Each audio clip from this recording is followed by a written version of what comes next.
the player versus player, the zero-sum game that is blockchain companies competing against other blockchain companies for capital is not as productive as blockchain companies figuring out a way to collectively align and stack and then bring in fresh capital away from the tech giants that are the existential threat to everyone in the room.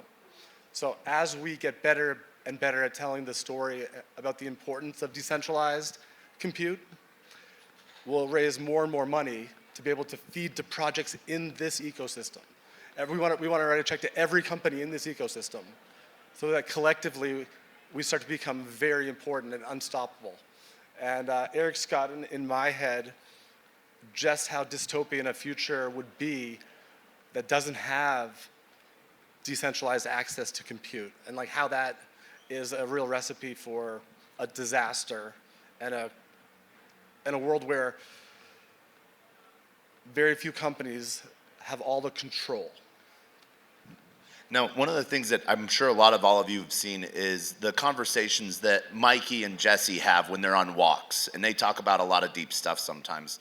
That's one of the things that I love, I get to do with my boss as well, Eric, and we actually started recording some of this stuff there, and yesterday we had a conversation around the difference of supporting communities in both a bull market and a bear market. And can you sort of talk on how Manifest works to support ecosystems and projects in both the bear and bull?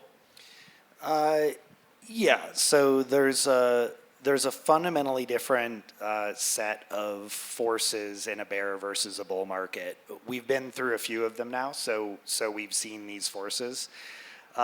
Manifest is a number of things. It's a network that you all can deploy things to and interact with, but it's also a swap fund. It's a token treasury.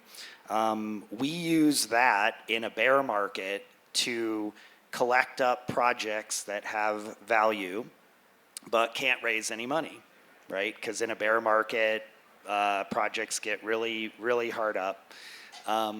We trade positions in their companies and their future token launches for our index token in our fund. Our index token in our fund can be traded for compute time on our network.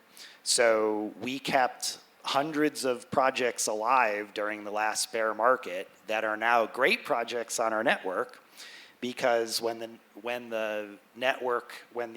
market recovers, they can now raise money, they can now do all sorts of things, their valuation comes up, our fund valuation comes up, and everybody wins.